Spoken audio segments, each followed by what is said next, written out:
کیسے سخت دل تھے یہ انسان جس نے وحشی کے بدن کی 11 ٹکڑے کیے، اس لائق نہیں تھے کہ اس کو معاف کر دیا جائے، اس لائق نہیں تھے کہ اس کو اس کے جرم کی سزا دیے بغیر کہہ دیا جائے کہ جاؤ ہم نے معاف کیا، اس لائق نہیں تھا۔ اور حضور صلی اللہ علیہ وسلم کو بہت دکھ پہنچا گیا تھا۔ اللہ کی شان یہ پھر مسلمان ہوا، دور دور رہتا تھا، رسول کے قریب نہیں آتا تھا۔ جس دن جنگ امامہ ہوا صدیق اکبر رضی اللہ تعالی عنہ کے وقت میں جو جھوٹا مدعی نبی بنا تھا مسلم کذاب یمن والا وحشی بن حرب، اس انتظار میں تھے کہ میں نے عظیم مسلمان رہنما کو شہید کیا، اس کے بدلے میں کاش کوئی بڑا کافر میرے ہاتھ سے جہنم واصل ہو جائے۔ اللہ کی شان، اللہ نے اس کا موقع کچھ اس انداز سے دیا کہ جھوٹا مدعی کذاب، جھوٹا مدعی نبوت مسیلمہ کذاب، وہ اس کے ہاتھوں سے جہنم واصل ہوا۔ ایک حضرت حمزہ جیسے ہستی کو شہید کیا، بدلے میں کافروں کا جتنا بڑا لیڈر تھا اس کو مار دیا۔ اور حضور سے ان کو یعنی اطلاع بھی کر دی گئی، یا سر وحشی بن حرب نے تو کمال کر دیا۔ پھر یہ حضور صلی اللہ علیہ وسلم کے بارگاہ میں آیا تھا اور اس کو پتہ تھا حضور صلی اللہ علیہ وسلم کو میں نے بہت دکھ پہنچایا ہے، تکلیف پہنچایا ہے، سامنے نہیں کر سکتا تھا۔ کچھ صحابہ کرام کو بولا کہ جاؤ حضور صلی اللہ علیہ وسلم سے میری سفارش کر دو، میں حضور صلی اللہ علیہ وسلم کا سامنا کرنا چاہتا ہوں، آپ کے قریب آنا چاہتا ہوں، آپ کے چہرے انور کے سامنے بیٹھ کر آپ کے چہرے پہ مسکراہٹ لانا چاہتا ہوں۔ لوگوں نے وحشی سے کہا وحشی جرم ایسا ہے کہ حضور صلی اللہ علیہ وسلم کیسے تمہیں معاف کر دیں؟ کہا جاؤ کہو تو۔ صحابہ آئے، مسکرائے، حضور نے فرمایا خیر ہے، کوئی بات تو نہیں ہوئی، تم کیوں مسکرا رہے ہو؟ یا رسول اللہ وحشی آیا ہے، وحشی ابن حرب آئے، حضرت حمزہ کا قاتل آیا ہے۔ حضور صلی اللہ علیہ وسلم نے کہا کیوں آیا ہے؟ یا رسول اللہ معافی کا خواستہ کر کسی مجھے معاف کر، بہت بڑا جرم مجھ سے ہو گیا سر، مجھے معاف کر۔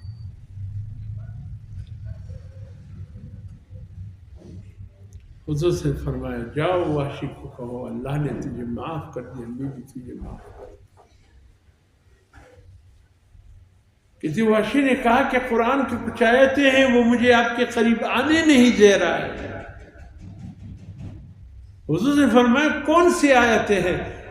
وحشی بن حرب نے 19ویں پاری کے یہ 4تھے رکوع کی آیتیں سامنے کر دیے کہ اللہ فرماتے ہیں ہر گناہگار کو میں معاف کر لیتا ہوں، لیکن جس نے اللہ کے ساتھ کسی کو شریک ٹھہرایا ہے اس کو معافی نہیں ملے گی۔ قرآن رکاوٹ ہے، میں نے تو معبودین کو بھی سجدہ کیا ہے، اللہ کے علاوہ کسی اور کو بھی معبود بنایا ہے۔ حضور نے فرمایا جاؤ وحشی سے کہو اللہ نے یہ جرم بھی معاف کر دیا، تو بتائیں بن کر آئے۔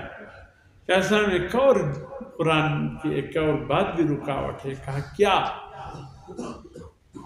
قرآن کہتا ہے کہ اللہ اس شخص کو معاف کر لیں گے جو توبہ کر لے، جس نے ناحق کسی کو ولا یقتلون قتل نہ کیا۔ میں نے تو حمزہ جیسی شخصیت کو قتل کیا، کیا میرا یہ جرم بھی اللہ معاف کر دے گا؟ حضور صلی اللہ علیہ وسلم اٹھایا، کہا جاؤ وحشی سے کہو اللہ نے تمہارا یہ جرم بھی معاف کر دیا۔ کہا ایک بات اور، کہا کیا؟ ایک اور رکاوٹ بھی ہے۔ حضور سے فرمایا بتاؤ وہ کون سا رکاوٹ ہے؟ اس نے کہا قرآن کہتے ہیں ولا یزنون، اس نے بدکاری نہ کیا، کوئی غلیظ حرکت نہ کی۔ یہ آیت بھی رکاوٹ ہے، زمانے کفر میں سے گناہ ہوئے ہیں، یہ جرم بھی معاف ہوگا، حضور نے فرمایا جاؤ وحشی سے کہو اللہ نے تینوں جرم تمہارے معاف کر دیے جب تم توبہ طائب بن کر آ گئے، اللہ نے تمہیں معاف کیا۔ کتنا مہربان ہے۔ فرمایا نا امیدی نہیں ہو، نبی عبادی انی انا الغفور الرحیم، میرے بندوں سے کہہ دو اے میرے بندو اللہ بہت مہربان ہے، رحم فرمانے والے۔ کتنا بڑا گناہ سرزد ہوئے، کتنا بڑے جرائم سرزد ہوئے، اگر تم تو توبہ طائب بن کر اللہ کے حضور آؤ گے، توبہ کرو گے اپنے گناہوں سے، اللہ تمہارا بڑے سے بڑا جرم کو بھی معاف فرما دے۔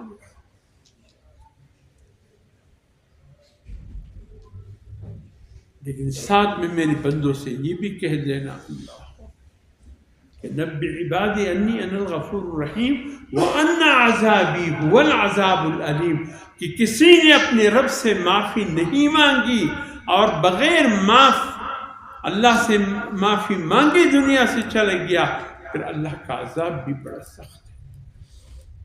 وان عذابی هو العذاب العلیم، کہ میرے بندوں سے کہہ دے کہ میرا عذاب العلیم، پھر یہ بڑا سخت عذاب ہے، معمولی عذاب مت سمجھنا، تم آؤ تو صحیح۔ تو اس لیے فرمایا عقل مند شخص وہ ہے، حضور فرماتے ہیں جو اپنے نفس کو مطیع بنائے، نفس کو اپنے اوپر حاوی نہ بنائے، بلکہ نفس بجائے اس کے کہ یہ نفس کا غلام بنا رہے، نفس کو اپنا غلام بنا، اور اس کے عملی جدوجہد آخرت کے لیے۔ اور فرمایا عاجز ہے وہ شخص کہ عمل ندارت کچھ عمل نہیں کرتا، کچھ عمل نہیں کرتا، بیا بسر عبور اللہ مہربان دی بیا خبر کی سره ګورو تبا التزین بیا بس الله سره ګوري او دنیا ژوند به په خپل څنګه زړه دی غواړي دغه سي تیر کا بیا به الله سره ګورو سبا ګوري بیا الله رسول دا ګناه دی ولې دې معافي نه وغوښته ولې دې ځان معاف نه کړي صفا نه کړي رانه دی تبا الته بیا ګوري که دلته په دنیا کې به عمل صفا کوي